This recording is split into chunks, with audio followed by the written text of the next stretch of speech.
Y gracias por continuar conmigo, gracias por estar con nosotros aquí en Cántalo TV. Y les quiero hablar acerca del joven cubano, el músico cubano Denis Solís, que fue condenado a 8 meses de cárcel por desacato. La organización Cuban Prisoners Defenders afirma que esta acusación es incorrecta, no tiene base para recibir una condena. Quiero darle los buenos días, muy agradecida por tenerlo, al abogado y presidente de Cuban Prisoners Defenders, Javier Larrondo. Gracias por estar con nosotros, Javier. Es un privilegio conversar contigo. Bueno, es un privilegio para mí conversar contigo, Maite. Gracias. Javier, ¿por qué Cuban Prisoners Defenders dice que existe algo incorrecto en este proceso legal, por llamarle de alguna manera, que se ha corrido contra, porque en Cuba sí es contra Denis Solís? Sí, bueno, porque nosotros nos hemos fijado en una parte troncal de la acusación. Es decir, si tú vas a todos los detalles del juicio, si tú vas a todos los detalles del caso, tienes mucho que hablar. Pero si consigues demostrar que la acusación penal es completamente falsa, se cae todo. No hace falta ni hablar del caso, ¿no? Y en este caso es lo que ha pasado. Es decir, que el desacato en Cuba está regido por un principio, tiene muchísimas carencias en la definición, pero precisamente hay un pequeño aspecto que sí define, y es que se debe dar, para proteger la acción del funcionario o del policía. El desacato, por cierto, en Cuba está definido para cualquier funcionario, cosa que es irregular, pero bueno, está definido que se debe dar para que este delito acontezca en el ejercicio de sus funciones o en ocasión o con motivo de estas. Bien, en el caso que nos ocupa, el policía no estaba en ejercicio de sus funciones y no estaba ni en ocasión o con motivo de estas, y además estaba incluso contrario a sus funciones porque estaba cometiendo un delito. Había allanado una vivienda sin explicación, sin orden judicial, sin orden de arresto, sin motivo alguno. Se le pidió reiteradamente que diera un motivo para el cual estaba allanando la vivienda y no se dio. Por lo tanto, el policía no estaba protegido por el delito de desacato y no existe, no puede darse ese delito en este caso. A raíz de todo esto, Javier, de todos estos reclamos de los jóvenes del movimiento San Isidro, activistas cubanos, desde el punto de vista legal, quiero preguntarte, la violencia que vimos en un video contra la profesora Omara Ruiz Urquiola, que es mujer y también enferma de cáncer, ¿de qué forma se puede digerir en este caso que la Organización de Naciones Unidas acepte en su Consejo de Derechos Humanos a Cuba cuando se están viendo situaciones como esta que ocurrió con Omara Ruiz Urquiola, situaciones como las que han ocurrido con las damas de blanco durante mucho tiempo y las violaciones flagrantes que vemos en videos, en reportajes, es decir, que ocurren en Cuba? ¿Y de qué forma se puede digerir esto? Y Cuban Prisoners Defenders al respecto, ¿qué piensa hacer? Pues mira, vamos a ver, cometemos un pequeño error cuando juzgamos la participación de cualquier país, en cualquier organización, basándonos en una desacreditación por hechos puntuales. En este caso es mucho más grave. En este caso no se trata de lo que ha pasado con Omara, no se trata de lo que pasó con su hermano,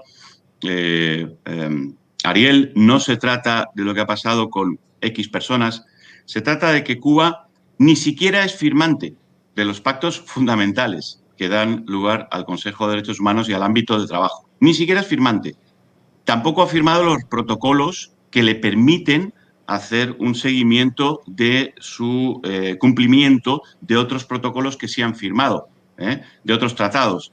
Entonces, es tan carente Cuba ya de partida como para... No tiene ningún sentido que un país que no está conforme con los principios que se van a defender en el Consejo de Derechos Humanos sea parte del Consejo de Derechos Humanos.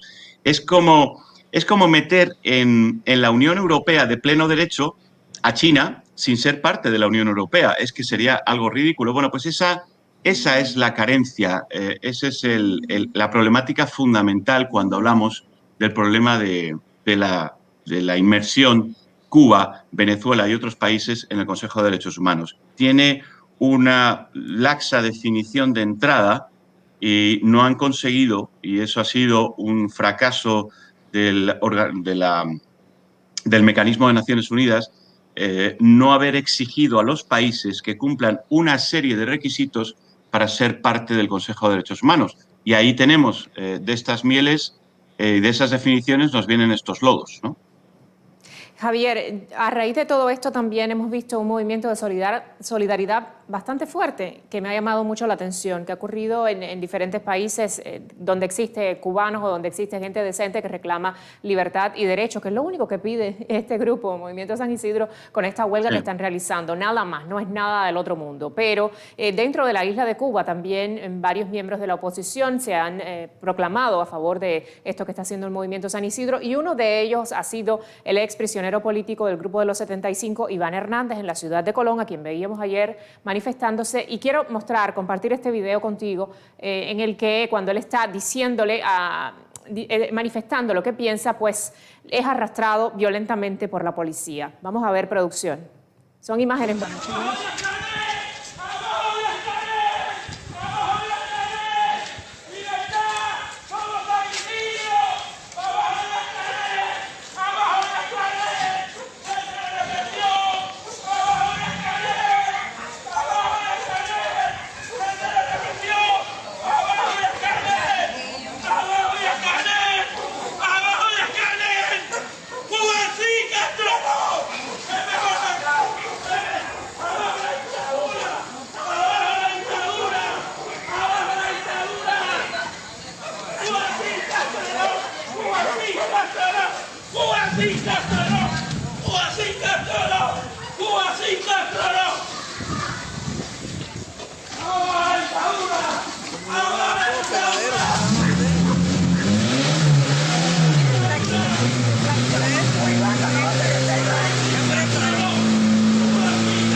Miren la espalda mía, miren la espalda mía.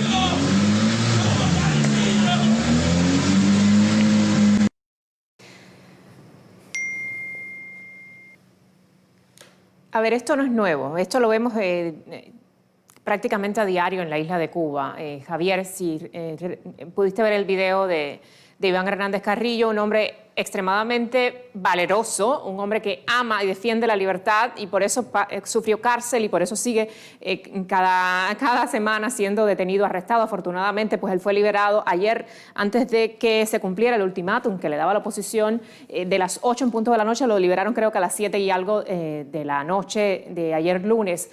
Pero respecto a esto, estamos viendo que lo hace Iván Hernández Carrillo, lo hace un grupo de jóvenes repartidos en el mundo, cubanos, lo hacen los muchachos del Movimiento San Isidro, lo hace Berta Soler y Ángel Moya, que también fueron arrestados.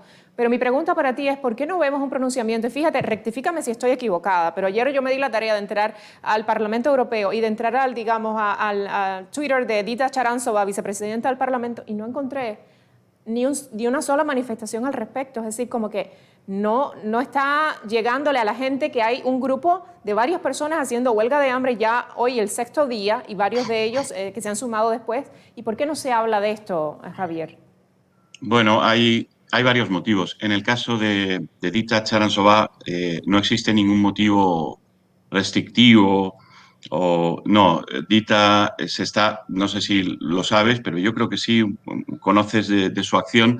Ella es una defensora tremenda dentro del Parlamento Europeo por la democracia y los derechos humanos en Cuba, y además es muy firme, muy fuerte y está haciendo todo lo que puede. Lo que pasa que, bueno, estamos hablando de personas en un Parlamento Europeo que defienden y hablan y parlamentan sobre cuestiones que ocurren en cientos de países. Entonces, evidentemente no podemos esperar que en todas las ocasiones nos encontremos con una respuesta, ¿de acuerdo? Pero lo que sí podemos esperar es que con el tiempo adecuado sí se den esas respuestas. Y los tiempos diplomáticos llevan más días que los que necesita muchas veces la oposición democrática. Pero vamos a tener consecuencias. Es decir, ya sé de movimientos dentro de ese grupo de parlamentarios, ya sé de movimientos y de iniciativas y de intenciones de hacer algo al respecto. Lo más preocupante no es, fíjate, el Parlamento Europeo, porque el Parlamento Europeo es un parlamento legislativo. Es decir, no tiene que estar al cabo de la calle de lo que está sucediendo constantemente. Si el Parlamento Europeo entra en el asunto de los derechos humanos en Cuba, es porque en la Comisión Europea, que sí que están en el día a día de lo que pasa en el cumplimiento del acuerdo con Cuba, no se están tomando reacciones muchas veces, muchas o todas las veces, vamos a poner, salvo una, la de José Daniel Ferrer, y meses después, no se están tomando reacciones para respetar el propio acuerdo de diálogo y cooperación con Cuba. Entonces, ahí es donde tenemos el fallo. Y lógicamente, quien es la primera responsable de tomar una iniciativa es la Embajada de la Unión Europea en Cuba. Entonces, vamos a ir por pasos. El primero que tenía que haber reaccionado es la Embajada de la Unión Europea en Cuba, que no ha reaccionado. Las embajadas de otros países sí han querido tomar reacción, pero están supeditados en cierto grado diplomáticamente, porque la diplomacia es compleja, están supeditados a lo que haga la Embajada de la Unión Europea en Cuba. Y esta no ha querido, se ha resistido a dar el paso y vamos a ver si en los próximos días o semanas da algún paso. Pero ese es el primer paso. El segundo es la Comisión Europea. Pero antes la embajada tiene que elevar un informe a la Comisión indicándoles que ha habido un problema con el que no están de acuerdo o que hay que defender o que viola el acuerdo de diálogo y cooperación con Cuba, etc. Y como normalmente estamos acostumbrados a que ni la embajada ni la Comisión Europea tomen acción, el Parlamento muchas veces se adelanta desesperado viendo cómo sus diplomáticos no están haciendo el trabajo en defensa de los derechos humanos que el acuerdo de cooperación y diálogo con Cuba exige. Entonces, no podemos esperar que el Parlamento sea el primero siempre en tomar la iniciativa porque no le debería corresponder. Pero sí veremos cómo, lógicamente, el Parlamento, que es bastante más solidario y consciente de lo que pasa en Cuba, y bastante más libre también, porque diplomáticamente no tienen las ataduras que tiene una Comisión Europea, un gobierno, digamos, pues tomarán iniciativas y tomarán todo esto en cuenta. Pero en cuanto a Cuban Prisoners Defenders, estos son los ámbitos que hay que conocer, ¿no? Claro, sí, yo te decía eso porque conozco cuál es la incidencia y el temor, digamos, del régimen castrista, porque recuerdo en el caso de José Daniel Ferrer me comentaba que cuando lo llevaban para presionarlo, le decían, tú no le importas a nadie en el Parlamento Europeo, tú no le interesas a nadie, toda esa gente, nadie quiere saber de ti. Entonces es evidente que para el régimen castrista sí significa algo fuerte que el Parlamento Europeo pues se vaya a hacer algún tipo de pronunciamiento, y por eso te decía, ¿no? Porque es que uno está buscando la luz en algún lugar para esta gente, Javier. Lógico. En caso de Cuban Prisoners Defenders, ¿hay alguna acción legal que se pueda hacer, algún recurso legal?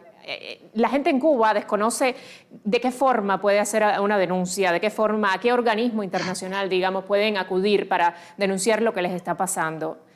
Cuban Prisoners Defenders puede dar algún tipo de asesoría, y en este caso de Denis Solís, ¿qué se puede hacer? Bueno, el caso de Denis Solís se puede defender, efectivamente. Es jurídicamente muy sencillo de defender y hay que dar pasos en ese sentido. No voy a adelantar mucho, pero hay que dar pasos en ese sentido. Ahora, seamos conscientes, Maite, cuando trabajamos con Naciones Unidas, los plazos son de 6 meses o bastantes más, porque se produce, en estos casos de detenciones arbitrarias, de prisión arbitraria, se produce un arbitraje que se prolonga varios meses, porque tienen que responder todas las partes y demás. Eso con respecto a Naciones Unidas. Amnistía Internacional ya ha sacado un comunicado defendiendo, digamos, al movimiento San Isidro y condenando esas detenciones. No ha entrado de lleno en el caso de Denis Solís y no lo ha nombrado preso de conciencia, pero sin duda podrían hacerlo. Y desde luego creo que todas las organizaciones de derechos humanos, no solo Prisoners Defenders, podríamos aportarle un granito de arena a Amnistía Internacional para que conozca mejor el caso y pueda hacerlo. Human Rights Watch también se ha manifestado a favor del caso y en contra de la violación de derechos humanos en este caso, tanto del movimiento San Isidro como del músico, y Human Rights Watch podríamos esperar también que con un poco de ayuda de todos y un poquito de presión o de atención pudiera dar un paso más fuerte. Son muchas las vías, pero sí se puede hacer mucho y animo a todas las organizaciones de derechos humanos que trabajen, pero no desde la denuncia emocional. En estos casos, si alguien quiere trabajar, que trabaje con una seriedad jurídica fuerte, con los hechos, con la descripción clara y detallada de todo lo que está pasando, todo lo que ha pasado, para que esos diplomáticos o esas organizaciones realmente tengan base científica, técnica, jurídica para ir adelante con ese caso. Entonces, sí, hay muchas vías y creo que hay que trabajarlas, efectivamente. Y yo espero que así sea y que sea pronto, Javier, porque estamos hablando de gente que está en huelga de hambre y sed, en huelga de silencio. Y Eso también es, tú has visto los videos, eso es ¿no? otro Que los están aspecto crítico, sí. atacando. Sí, Eso es otro los están aspecto crítico. atacando. La huelga de hambre es un recurso de desesperación ante no tener ningún otro recurso para poder defender derechos que son inalienables y que están siendo violados y perjudicando a personas de una forma terrorífica. En este caso, la prisión política de Denis Solís. Yo comprendo mucho y simpatizo y además les apoyo en cualquier decisión que ellos tomen y cómo la tomen para defender los derechos. Solo haría daría un pequeño, digamos, atisbo o pequeño esbozo de consejo, y es que la huelga de sed, en particular, es una acción que no puede prolongarse en el tiempo más de 10 días, más de 11 días. El ser humano queda destruido, no puede vivir sin agua más de 10, 11, 12 días. No sabría poner el límite, pero por ahí está. Eso significa que acorta los tiempos a tal magnitud que los diplomáticos no tienen capacidad de reacción. Los diplomáticos, señores, como hablaban antes de que America First, ¿no? Pues los diplomáticos también son yo first, mi familia first, mi país first, y luego después lo que pasa en otras partes. Con lo cual, se demoran en actuar. Y debemos ejercer mecanismos de presión o de concienciación que tengan en el tiempo la capacidad de dilatarse para que ellos puedan actuar. Cuando hacemos una huelga de sed, es un ultimátum que los diplomáticos no son capaces de poder atender porque no tienen esa capacidad de reacción. Eso es así, hay que conocerlo. Entonces, ese es mi pequeño consejo, que todo el resto de acciones son compatibles con el tiempo que se necesita para una acción diplomática. La huelga de sed en particular es una acción que puede ser destructiva y no dar tiempo a la diplomacia a actuar, ¿eh? Pues ojalá que este mensaje les llegue, trataremos de también transmitírselos. Yo con mucho gusto he tratado de estar en contacto con algunos de ellos todos los días y saber y enviarles todo mi ánimo, mi apoyo, pero sobre esa base lo que puedo hacer es esto, ¿no? Lo que puedo es mostrarle al mundo y pedirle al mundo solidaridad y hablar desde esta es mi trinchera, ¿no? Y la tuya, bueno, desde el punto de vista legal y también denunciar y dejarle saber al mundo que están haciendo algo incorrecto desde el punto de vista legal con una persona en la isla de Cuba, con muchas personas. Javier, yo te agradezco muchísimo. Sé que trabajas incansablemente por esta situación que surge en Cuba, que existe en Cuba, que es muy nefasta, muy desafortunada, así que espero tenerte en alguna otra oportunidad y que podamos hablar de cosas positivas, ¿no?, que están pasando en la isla de Cuba. Y Maite, yo a ti te voy a agradecer que no solamente apareces y eres periodista, también tu aspecto humano. Yo conozco de tu trabajo callado, que nadie conoce, de muchísimas horas defendiendo muchos casos perdidos que nadie quiere acoger y tú los acoges. Y por tanto, quiero lanzar este mensaje para que la gente te conozca un poco mejor. Un fuerte abrazo. Gracias, gracias Javier. Es lo menos que puedo hacer por esa gente que está sufriendo tanto en la isla de Cuba y por tanta gente que solamente, como digo, reclama libertad y justicia, señores, y en la indolencia lo que reciben es opresión y represión. Gracias, Javier, en La Ronda. Espero que no sea la última vez que te tengamos acá en este espacio a través de Cántalo TV. Gracias a ustedes también por compartir con nosotros a través de hasta las 10 de la mañana a través de esta plataforma. Recuerden dejarles saber a esas personas que son importantes para ustedes que existimos, que estamos aquí y que tenemos toda la voluntad de transmitirle a ustedes información libre de censura, que se acerca a la verdad que todos merecemos. El costo de ser y alzar la voz, de ser opositor en la isla de Cuba es bastante fuerte. Usted veía cómo se llevaban a Iván Hernández Carrillo arrastrado, pero eso es nada comparado con lo que les hacen a los opositores en la isla de Cuba. Y voy a estar hablando acerca de estos costos con el profesor Sergio Ángel, profesor de la Universidad Sergio Arboleda en Colombia, y también parte del programa Cuba. Vamos a hacer una muy breve pausa comercial con un mensaje de Univista Insurance.